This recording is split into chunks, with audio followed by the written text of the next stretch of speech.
Hey guys, thanks for checking out the podcast. Before we get started, I want to remind you about the very cool bucket list trip I am doing in 2026, the Smitty Learns Irish podcast, where I'm going to do my bucket list, hike Ireland for a year, learn about Irish history, town by town, through the mouths of the pub owners and regulars. Because what's a better way to learn about something you love than to experience it yourself? Patreon.com/we3smiths, only $3 a month, and thanks for checking it out.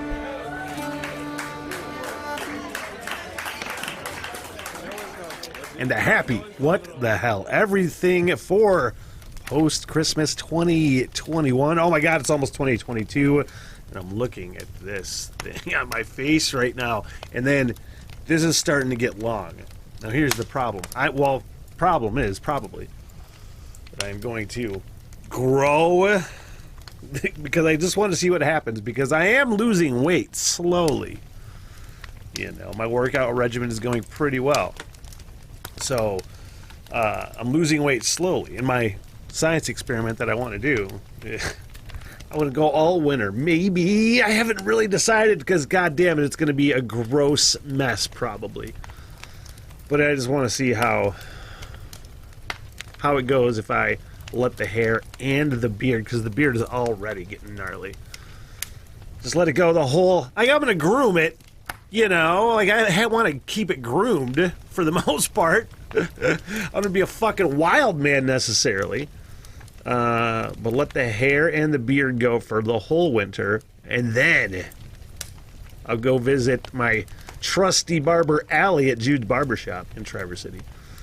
Shout out. I feel bad. I stopped in to give her mustard the other day because I haven't been in there in fucking 2 months.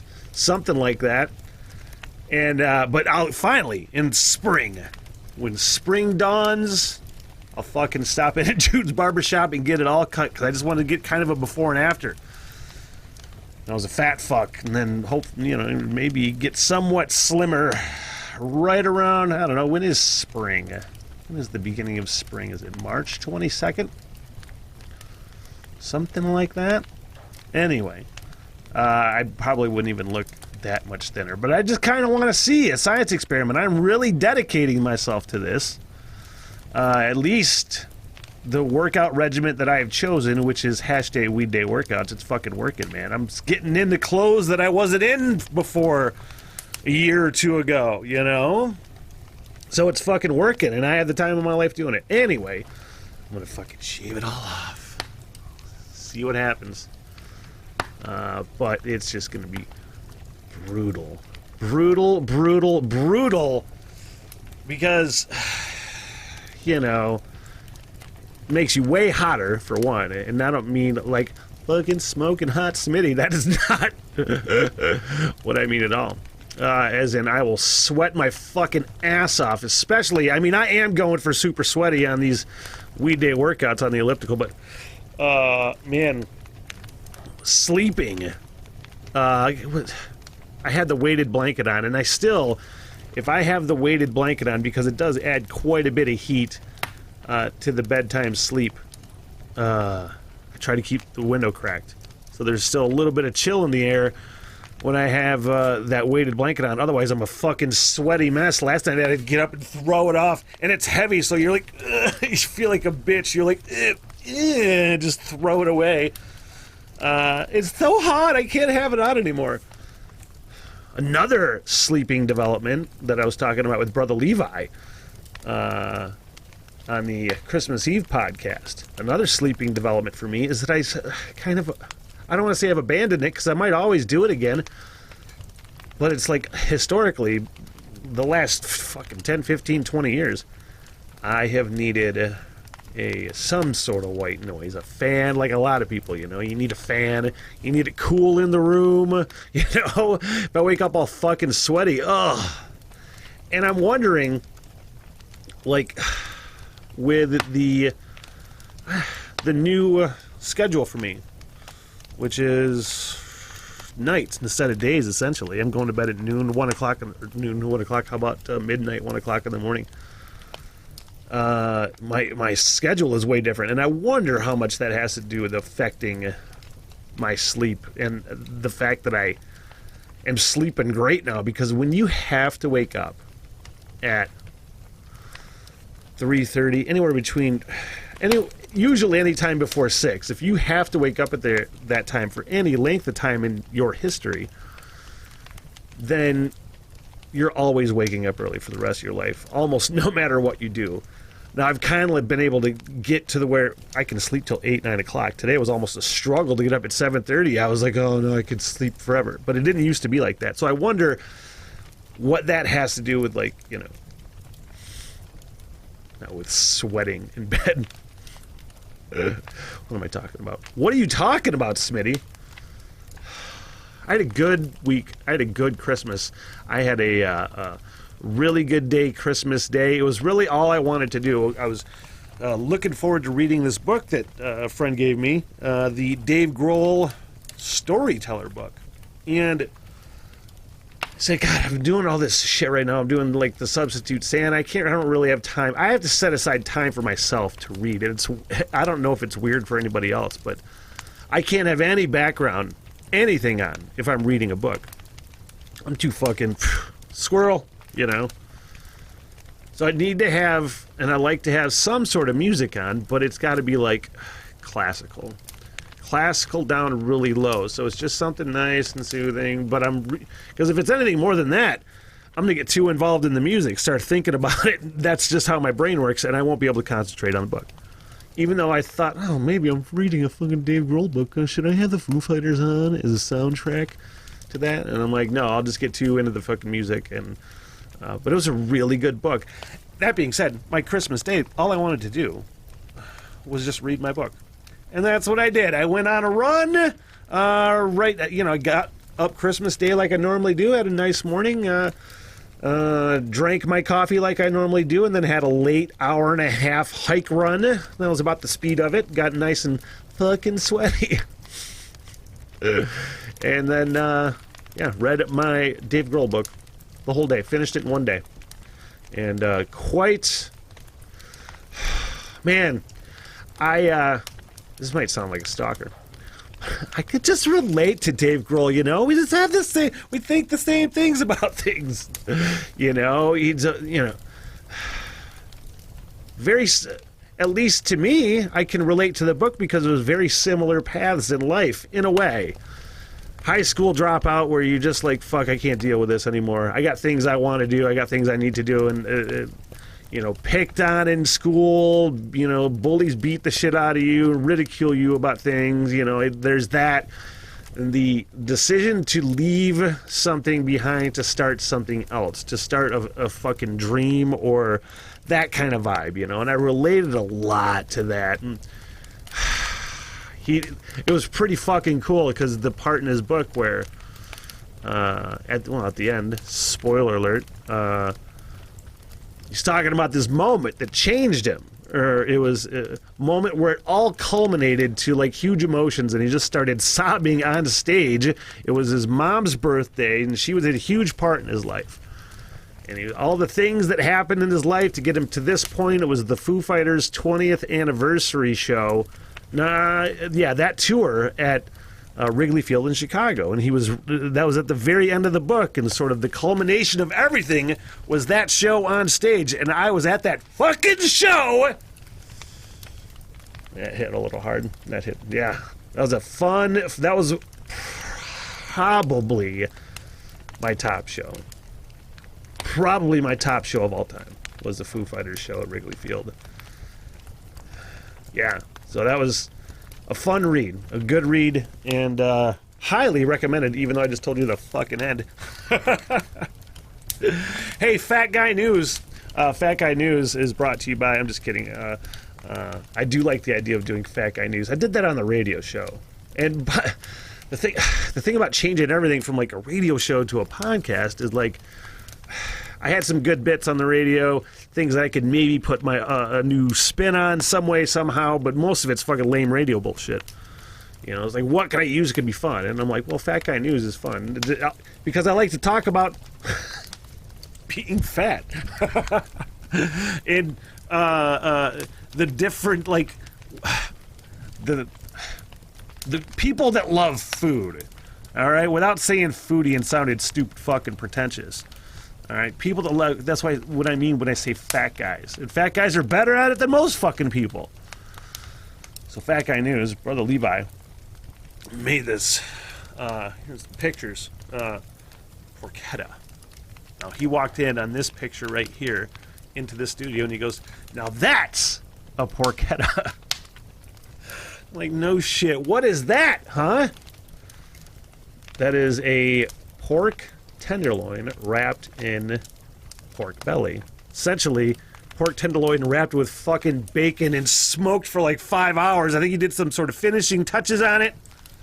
This is for Christmas Eve meal, okay? A broccoli casserole, which is one of the best fucking things I've ever had in my life. What else did he make? What else did that fucking guy make? There was one other thing on that fucking menu. I don't remember. I'm not saying it's insignificant. I might come back to it. But then a pecan pie. And it's like I say... Man, I don't like talking about my brother's cooking and my roommate's cooking necessarily, but it's fucking incredible. Because every day, every time that motherfucker makes something, I'm just like, wow, this guy is the best at making this shit ever. Because everything he makes is the best I've ever had at something. And I don't want to say it was the best pecan pie, but it was the best first pecan pie for somebody, I'm sure, ever, maybe. Because it was just fucking slam bang. So the Fat Guy News was that, and then I wanted to talk about the aftermath of that, which was the leftovers. Because here's how it goes in this fucking house. The porchetta, I think it was 11 pounds? I don't know how many fucking pounds it was, but it's a fucking lot. There's still a fuck ton. And we're like, oh, dude, let's do a porchetta hash with eggs. That's a fun thing to do in this house. Is just whenever there's spare meat lying around, we'll make a fucking hash out of it. You know? We've made hash out of everything in this fucking house. Hot dogs, Spam, pork belly, you fucking name it. His pastrami, his corned beef. In this case, porchetta. I said, let's do a porchetta hash. And then, because I historically do a really good breakfast casserole. It's a cheesy eggs O'Brien sort of thing. A lot of times I put chorizo. I started with bacon. I lately put chorizo in it. And I go, oh, dude, you know what we should do? Is do the cheesy eggs O'Brien, but add the fucking porchetta hash to it. You know? And then we'll just do it like that. He said, oh, but then you do this. And then he did his fucking Levi Savant food brainstorm. And he goes, oh, we'll do this. I'm like, that means I'm not cooking it. You're fucking cooking it. So I got off the hook. A lot of times, and most of the times it happens like this in this house, where I get to just suggest the idea that sparks some sort of fucking dumb Levi brilliance. And then I don't even have to do it. Like, I'll help clean up maybe a little bit. Maybe I should help clean more. Would that make me a better roommate? Oh, dude, but I think, how's it been historically as far as having a roommate? With Levi, I was always just like, you cook it, you clean it. But that motherfucker cooks a lot. Maybe I should start cleaning more. I bet he would look at me cross-eyed. Maybe he would. If I walked in there, watch out, Levi, I want it clean since you cooked. That'd probably actually be the nice thing to do. Maybe I could not be a selfish person.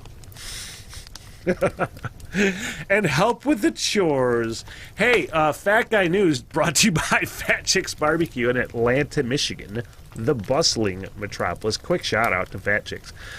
They're currently on a little break because they ran out of food. Way to go, you guys. It is fantastic that Fat Chicks Barbecue, who are destination barbecue in the state of Michigan, no joke at all. And people are catching on, and it's super cool to see. I've had multiple friends now that it's a hike for me in Traverse City. It's a 2-hour drive, essentially a 2-hour drive to Atlanta. Which is, it's a long trip to take if you're not, if you're for just a day trip or something like that, you got to plan ahead for that one. But I've had a lot of friends that took the time to stop out there and they're like, holy shit, this is fantastic. People that have already returned. And every time they do, they post about it and tell more people about it. So it's totally catching on, Fat Chick Barbecue. And it was so popular earlier a couple weeks ago that they had to close for a couple weeks because they just ran out of everything. And that's just the way it is right now. And I don't think they're closed for more than a week. They're going to reopen up. If you're watching this, recording date and time, December 27th, 2021. And I think in just a couple days they'll be back open. So huge shout out. Those guys are absolutely killing it. I think they have their crab rangoon pizza that was, I think, just experimental. And then it caught on, and that's one of the things that just sold out immediately. And they're like, all right, well, that's coming back permanently. So the crab rangoon pizza at Fat Chicks. Those guys are fan-fucking-tastic. Check them out in the bustling metropolis of Atlanta, Michigan. Can somebody tell me what exactly is wrong with Elon Musk winning Man of the Year? You would think that guy has ruined the fucking earth. You know? When I don't think he's done anything but really try to make it better. I mean, ultimately, you know, people want to talk about Elon Musk like he is a fucking actual supervillain, which he might be. I mean, I guess the jury might be out. He could be a crazy fucking mad scientist supervillain. Or they just think he's a rich piece of shit. And there's this thing against rich people that I'm just like, I'm sort of uncomfortable with lately. You know, it's just like anybody that has money through whatever hard work and like fucking success they've had, they shouldn't have to fucking apologize for that shit necessarily, you know? Although there is something to be said about people hoarding wealth. You know what I'm talking about? There's a side to each argument, but not everybody that has money is fucking terrible. And people want to talk shit about Elon Musk's taxes. He says he's paying billions. I don't fucking know. All I know is that people want to, because you have money, people want to devalue like what you're accomplishing. And all I've seen that guy do is be fucking revolutionary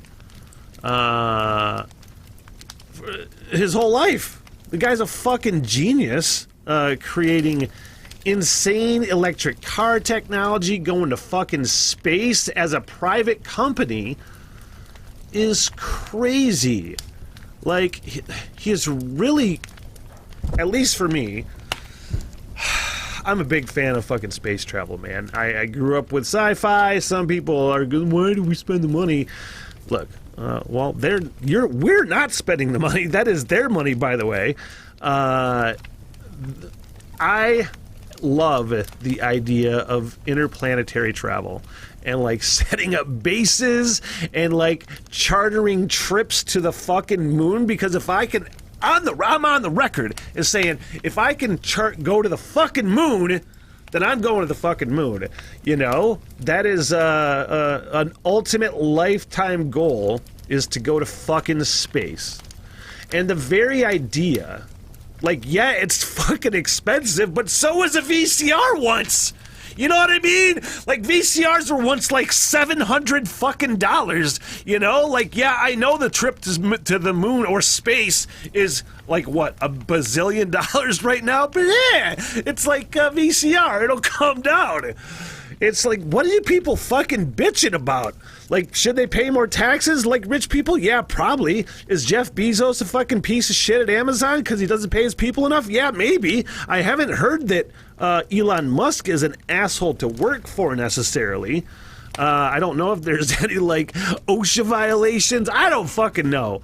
All right? It just seems that a lot of that criticism is overblown. And I saw a tweet about that very thing from some, I don't know, I looked at his fucking thing, some political satirist, I think he was described in his Twitter, talking about Desmond Tutu, which I need to look up because I feel ignorant. I know who Desmond Tutu is, but I don't know. I know he's a humanitarian. I know he's, I think he could have been the head of the UN.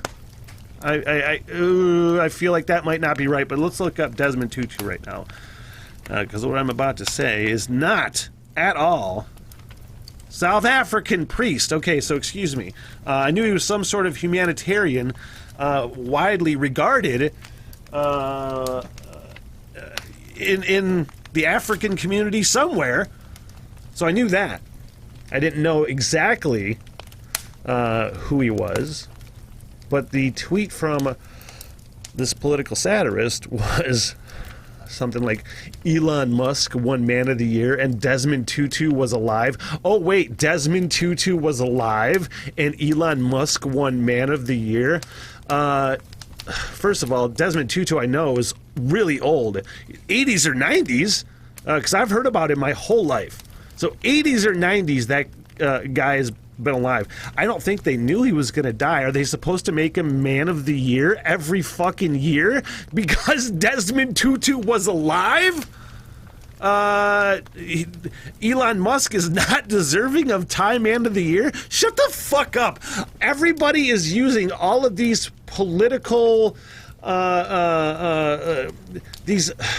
these talking points that you're supposed to hate to absolutely influence on if you think this person is doing anything worthy at all. God damn it.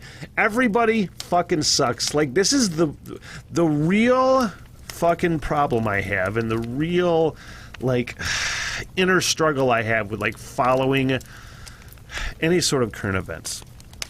Because I really want to stay connected to what's going on.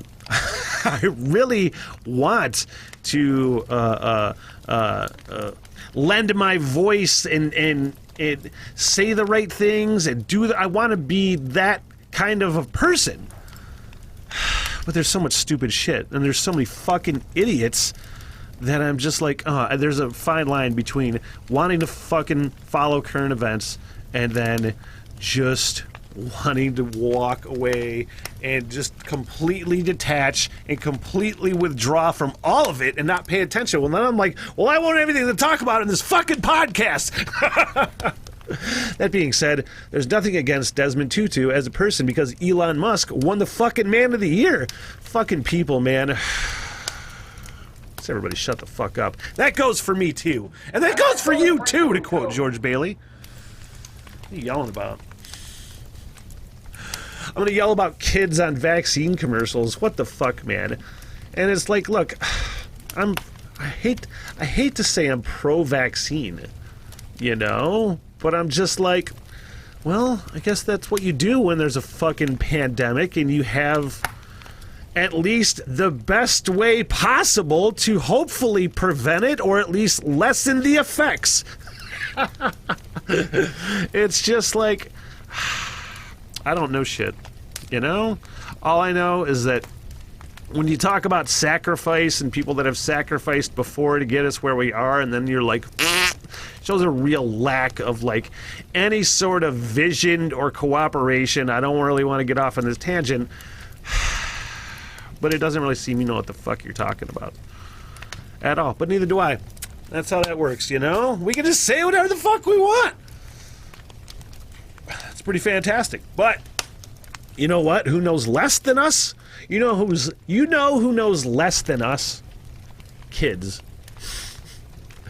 Anytime I see, like, vaccine commercials with kids, and it's something along the lines of, I want us to get the vaccine because I don't want anybody to die. And just like, the moment you put kids into any sort of, like, influential, using kids to get a reaction out of you, to try to make you do the right thing. Anytime, and it's the same thing with kids. I see it like fucking Trump rallies and shit. You know what I mean? Using kids to get any sort of message across is kind of fucking terrible. It makes you look like an asshole. And, again, I don't want to be any part of it. I just want to walk away. All these fucking, like, stop it. All right? Use a rational argument. If they don't get the rational fucking argument, then there's no reason at all. What are you yelling about? What are you yelling about? Kids and vaccine commercials. Exactly.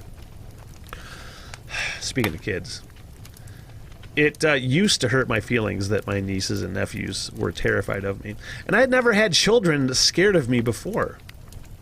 And I don't know if it's because when I'm around my brothers and sisters, I'm more comfortable, and I tend to be louder, a little more gregarious around my brothers and sisters' kids and everything when I'm around family. I scare the shit out of almost all of my nephews and nieces, with the exception, I think, of my nephew Logan, who doesn't give a fuck, and it's awesome. I love that kid, man. I love all my nieces and nephews, specifically my new niece Lily. I saw her the other day. They stopped by, my brother and sister-in-law stopped by with Lily, dropped off some fudge and some Christmas cookies and candies and such, and saw the baby for a while. It was nice. I like seeing my nieces and nephews. They're super adorable, including Lily. Oh my god, or especially Lily. Lillian! How my brother named his kid that, knowing that Levi and I absolutely would take advantage of that opportunity every single time. The bit from Eddie Murphy Delirious. Lillian! The bitch is falling down the steps again! He had to have known that we were going to do that every single time we saw this child. Throughout our whole life, anytime I see that girl, it's always going to be Lillian, and she's going to hate it. But she'll love her Uncle Nate. But for right now, she is fucking scared shitless. Let's see, Lillian, Calvin, and I think even Logan, to an extent, was kind of like off-put. He's like, what the fuck's wrong with you? You're so loud. Stop it. Calvin and my nephew Dylan, they were all fucking scared of me, to the point where I'm like, I couldn't even like hold them, because they were like, just fucking terrified. I'm like, Jesus. And it doesn't even hurt my feelings anymore, you know? I wonder if I would have had kids, if I would have scared the shit out of them. Probably on purpose. I think it's hilarious. Now. I'm just...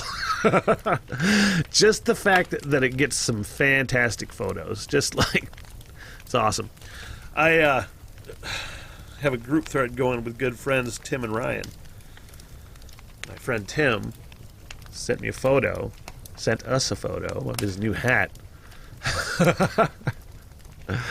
And I'm like, man, that's so old man Logan, old man balls. But here's the thing, I've been thinking about getting some sort of hat like that. And I'm like, God, is that hipster? Is it hipster? I think Logan is more hipster than me, for sure, 100%. I thought about getting one before, and then he got one, and I'm like, shit, I don't want one now. I don't want one now that Tim has one.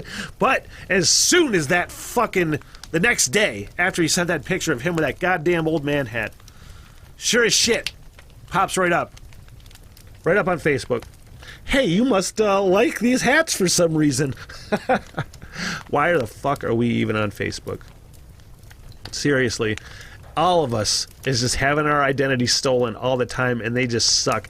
I really am mad at Facebook right now. It sounds like a relationship. It kind of is. We're in a relationship, a fucking abusive relationship with Facebook.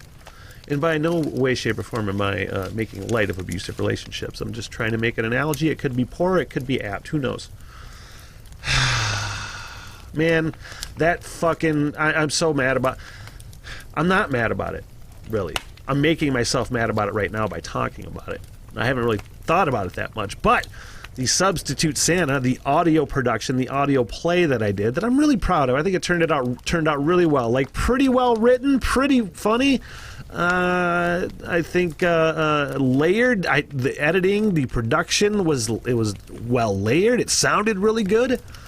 So if you haven't checked it out yet, just try searching, or maybe you're on Spotify right now listening, get the Substitute Santa and take a listen, and tell me what you think. Maybe save it for next year when you want to get into the spirit again. But Substitute Santa was great. I loved it. I loved putting it together with the people that came in here, Brother Josh, Brother Levi, everybody else, and putting it together, and then you post it on Facebook in like the big day. You finally get it up. you finally get it up. That sounds fucking terrible too. That's Freudian. You finally get it uploaded. Boom. Hey, everybody. Substitute Santa. Here it is. I've been talking about it. And then nobody clicks it. When I say nobody clicks it, Facebook won't let you click through to the Spotify link. If you do it, if I shared it on Instagram and Twitter, and you can click it on there, but Facebook, because they are so anti anything else, any other platform like Spotify, anything of, because they do podcasts now, Facebook. And I refuse to put my podcast on Facebook. You know, whatever, that would be just a gigantic rigmarole. Fuck that. But because they do podcasts, they won't allow you to click on outside podcast link like Spotify. Nobody could click on them. I could send it to people in an IM, but they wouldn't let people click through on the actual post. And I'm like, you gotta be fucking kidding me. So it's like, I was like, you know what? That was the couple days, the day before Christmas. I said, motherfucker, are you kidding me? I was just trying to message people and get it out any other way, to just be like, hey, look, here's how you can actually click it, you know? And I just said, you know what? I'm going to fucking leave this alone. I'm just going to remove myself from it for 2 days, 3 days. I need to get it, because I hate the fact that, because here's what happens. Something like that where Facebook won't let you click on it. Somebody clicks on it once when it first happens and it does it, and then they forget to go back. And then they're like, I don't know, maybe I won't, or whatever. But the fact that I turn that into, oh, nobody's clicking on it, they must hate me, in my head is stupid, but it happens. So the whole last couple days, I'm just like, remove myself. I'm not going to get mad about it. There's nothing I can do about it. Just put it out there. People are going to see it or they won't. And that's kind of the attitude you got to have, because, again, there's nothing you can do about it, you know? It just is. But anyway, Substitute Santa. I'm pretty proud of that, so thank you so much. And for listening to it, if you haven't yet, it's a thing. Man, the fucking Lions. I've never wanted to talk about a team that is 2-12-1 so much in my life. I saw a great post which sums up everything, kind of, sort of. And it was, I can't remember, maybe a friend and listener and podcast listener, Mac. Something to do about the Lions and Matt Stafford, or Matt Stafford and the Rams and the Lions. What happened? Matt Stafford won, clinched the playoff spot, and of course the Lions, his former team, who he played for last year. If you don't know that, why are you watching? Just kidding. Please listen to this podcast, even if you don't know about Matt Stafford and the Lions-Rams history. But the Tale of Two Cities part was, yeah, the Lions just lost yesterday. Also on a fucking interception by Tim Boyle, while Matt Stafford clinches his fucking home field advantage in the playoffs with his new team. Just like you knew it was going to happen. You could draw it up. Now, I did say that his Tale of the Two Cities analogy was perfect. Almost perfect. Except it's not the worst at times. You know what I mean? People will say that, and I say this to people at the bar or anywhere else that are talking about the Lions, and they usually are, will talk shit about them sucking. Which rightfully so. They have sucked for a long time, like fucking record level suck by the Detroit Lions. But I don't know if you're watching the same games I am. I'm watching a team that is actually building something. Building something. What it is, I don't know, but it sure as shit seems like there's an upswing in attitude and culture. There was a great moment on the game last night. I was talking with Brother Levi about Chris Spielman, my favorite fucking Detroit Lion of all time, who is now like an advisor to Sheila Hamp Ford, who is the kid taking over for the parents, by the way. So everybody that likes to say the Detroit Lions ownership sucks and they should sell the team, even though they'll never do it because they own the fucking team. Why would they sell it and they make a fuck ton of money? But the parents have passed away. So you got a case of the kid taking over, and maybe they want to do a lot fucking better than the parents. And so far it seems like she has pulled the right trigger with Chris Spielman because he's the advisor helping her hire the whole GM and the whole staff. And you can see it from the top down. It is working like fucking... So far, you can see it. In the running game, in the discipline, even though those fucking... the false starts, I'll get to that in a second. You see a lot of positive things about that team. From a defensive standpoint, from a culture standpoint. They fucking fight. And I love Dan Campbell. Needless to say, you got dummies doing shit like the false starts. Like, I think there were 5 false starts in the game. Now, here's how we remember that. Just there was a moment Levi and I were like, God, is that 5? What is that, 4 or 5 false starts? And they were talking about Chris Spielman, who is now fucking at his position.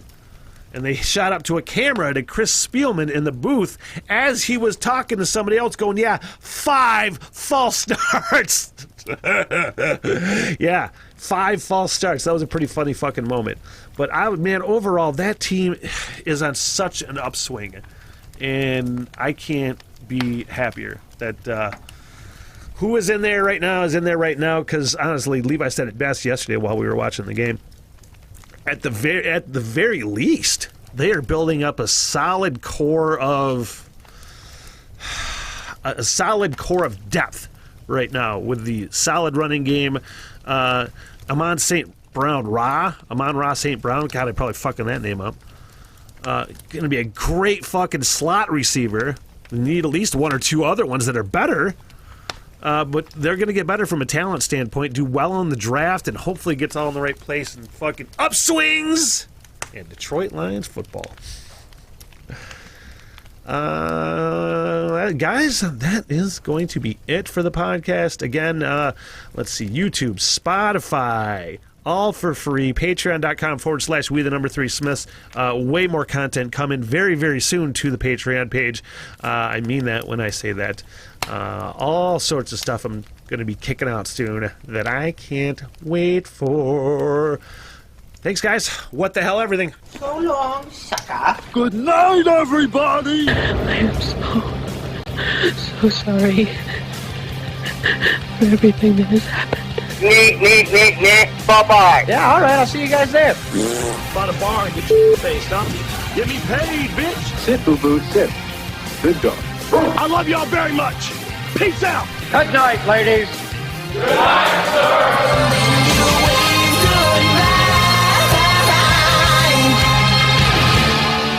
What the hell, everything?